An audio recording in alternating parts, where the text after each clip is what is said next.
Hello everyone and welcome to the final build of the year.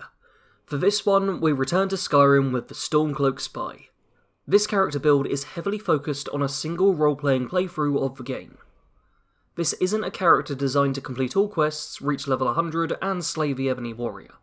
Instead, it's all about approaching the game in a way you may not have done previously.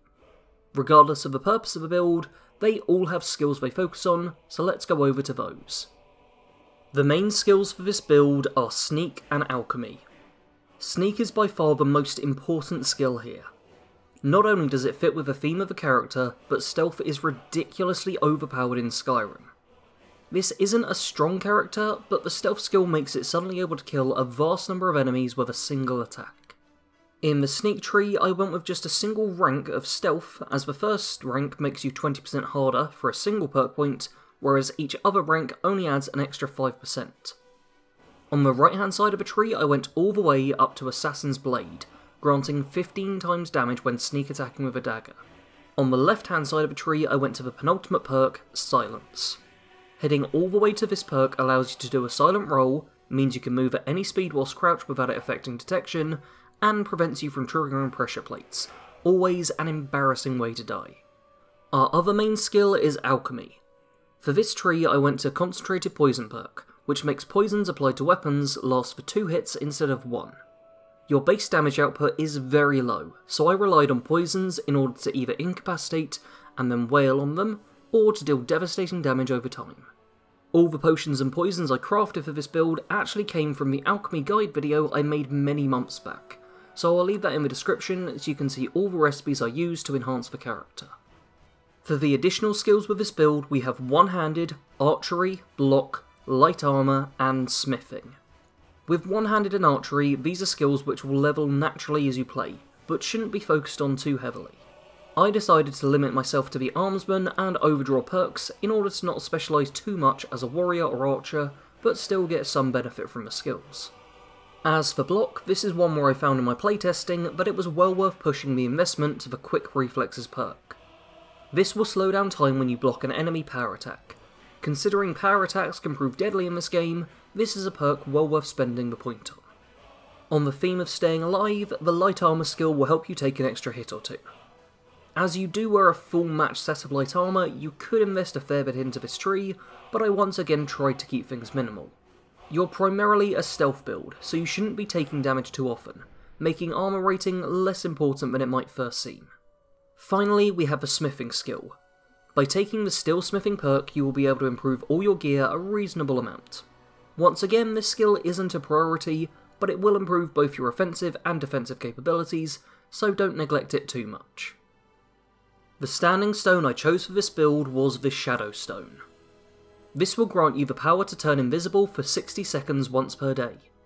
As a stealth build, this can prove quite powerful. However, you could always just craft invisibility potions instead, if you've got the carry capacity spare. Likewise, I consider the Serpent Stone for this build, as it can help you paralyse and poison targets, just like you can with your own handcrafted poisons. Really, it's just a case of having a stone that supplements the abilities you already have.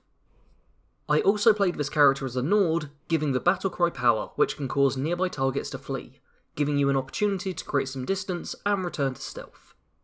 As for health, magicka, and stamina allocation, you won't need any magicka, so split between health and stamina. As for how you split between these two, this really depends on how you end up getting along with the build. If you get into more open fights, put more into health. If you're better at stealth, you can afford to put more into stamina. Right at the start, I'd advise going 50-50 on unsure, and then working out for yourself which stat you feel needs that added boost. The weapons this build wields are an Imperial Sword, Light Imperial Shield, Imperial Bow, and Valdir's Lucky Dagger. The sword, shield and bow are largely set dressing for the character. They're not your primary weapons, but instead need to be items you carry to help blend in with the Imperial Legion.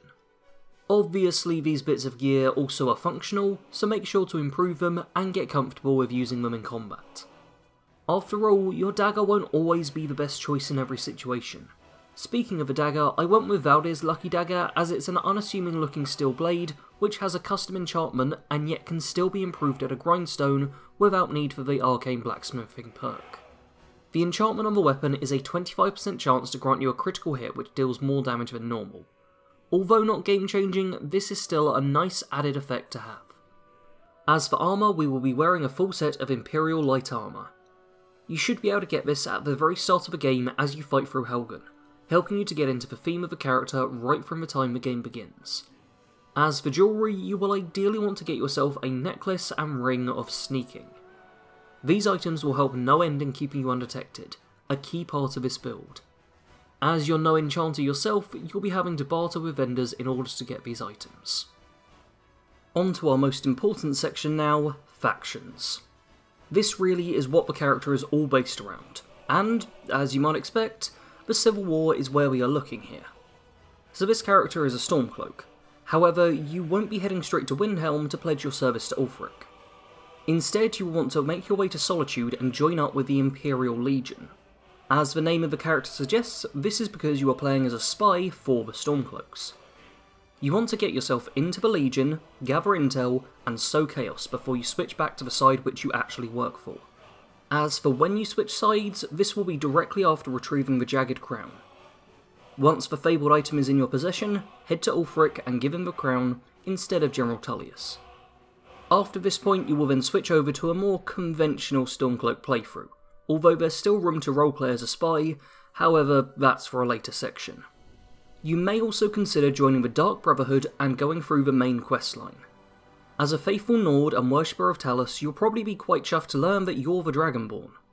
There are also a handful of stealth-based shouts that can be learned which you may wish to acquire, and will at least require you to complete a few of the main quests.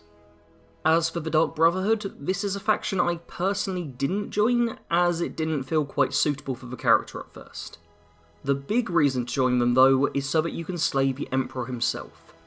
Problem is, you have to kill a fair few other people you may not want to, before you get to start spilling Imperial blood. I have come up with a few role-playing based solutions to this, but ultimately you'll have to make up your own justifications for why you join the faction. On to a far less important section, followers. You don't have any, you're a stealth build. That really is it. If you're playing stealth in Skyrim, I'd always advise travelling alone. In the playstyle section, I will go over how the character plays in terms of both gameplay and role-playing. First up is gameplay, and here you will generally want to put yourself into the assassin archetype. You don't deal much damage in open combat, so you want to sneak up behind your enemies with a knife drawn and slit their throats before anyone even knows you're there. Remaining hidden is key to utilising this build effectively, however you can still end up engaged in open combat without it necessarily being a death sentence. Having a sword and shield in your inventory means you can perform as a light warrior when the situation calls for it. Key to your success here will be to stagger your enemies with your shield, get in a quick attack or two with your sword, and go back to staggering with the shield. If you want to do this infinitely, then all you need to do is consume a single vegetable soup, and you can alternate between shield bashes and power attacks for as long as the soup lasts. Additionally, you can craft potions that buff your damage with one-handed to speed things along a little faster. As a final fix for combat, don't forget your bow. I tried to make sure I didn't rely on this too often, as Skyrim really doesn't need yet another stealth archer build. As for the role-playing side of things, this is where the build really stands out. This is a character who will briefly live amongst his enemy to gain the advantage.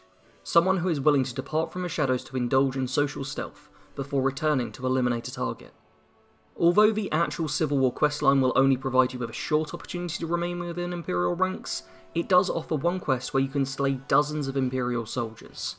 Whilst retrieving the Jagged Crown, I made sure to silently dispatch any Imperials who fell behind the herd. If a melee broke out, then nobody would suspect the one stray arrow you shoot to have been intentional. This mission really is the part where this build shines most, so do whatever you can to spare Stormcloak soldiers whilst killing those who you call friend. After this point, you will still be able to dress up in the Imperial garb and kill those dressed the same. The whole land of Skyrim is covered in Imperial soldiers for you to seek out and devise a way to eliminate without being detected. A regular random encounter involves a trio of soldiers escorting a Stormcloak prisoner, a perfect opportunity to use your skills to both take Imperial lives while saving one of your own. Keep an eye out for anything like this as you play, and you'll soon find yourself fully inhabiting the character. The Stormcloak spy was born and raised in Skyrim. Like many Nords, his family worshipped Talos and were proud of their heritage. The young Nord's father was a member of Ulfric's militia, who helped with retaking Markarth from the Reachmen. During the fighting, his father received a powerful axe blow to the chest, which put an end to his fighting days and forced him to stay at home and raise his son. The Nord warrior always felt bitter about this fact, cursing the Forsworn for not allowing him to have an honourable death. He learned that day that the enemy will fight without honour, so the Stormcloaks must do the same if they wish to win the war. It was for this reason that the Stormcloak spy was raised not to be a warrior like his father, but instead to be able to sneak up behind his foe and dispatch them without a sound leaving their lips. For 2 decades he is taught to kill Imperials by whatever means he must, be it dagger, poison or bow. In the year 200 of the 4th era, his father deemed he was ready to fight for the Stormcloaks, his skills honed enough to make him a valuable asset. Sadly, his father was too weak to travel with him, so he ventured alone in order to enlist. On his way to Windhelm, he spies a group of fur-clad warriors around a fire. He slowly approaches, identifying them as Stormcloaks from his father's descriptions. From within the group, an individual stands out. The well-groomed man isn't wearing Stormcloak armour, yet is being treated with reverence to the others. As the spy silently approaches the camp, he decides to use this as an opportunity to prove his worth. Rather than walking all the way to Windhelm, he will simply sneak past the sentries and then announce himself, showing his skills and proving he's worthy to join their ranks. Sadly, he was too fixated on this task, and failed to notice the Imperial soldiers sneaking up on the group until they were ready to strike. He shouts a warning to the Stormcloaks, but it is too late. The Imperials charge, cutting down half a dozen of the Stormcloaks before the leader of the group surrendered. The Stormcloak spy is knocked out and thrown aboard the cart alongside the other Stormcloaks. After the harrowing events of Helgen, the spy realises that the Stormcloaks are on the back foot, and immediate action needs to be taken. He decides to forgo the official routes of joining the army and convincing them of his skills, and instead immediately puts them to work. He heads to Solitude to join the Imperial Legion, and searches for any way he can sow chaos within ranks. Once the Jagged Crown is within Ulfric's possession and his options begin to narrow, he will look to more outlandish ways to fight the Imperials and help his kinsmen. Be it acts of good, such as slaying dragons, or acts of evil, such as becoming an assassin, there is always another way to ensure the Stormcloaks come out on top. Thank you all for tuning in to yet another Skyrim build. If you enjoyed it, don't forget to hit the like button, and consider sharing the video with any friends who still play Skyrim, or in any Elder Scrolls communities you're a part of. I will no doubt have more Skyrim builds in the future, so feel free to subscribe if you fancy seeing those, or just check out my Skyrim builds playlist, where there are over 50 different builds to choose from, ranging from role-playing builds like this one, all the way to incredibly strong characters who make legendary difficulty look like novice. That's all for now though. As always, thanks for watching. Sarge out.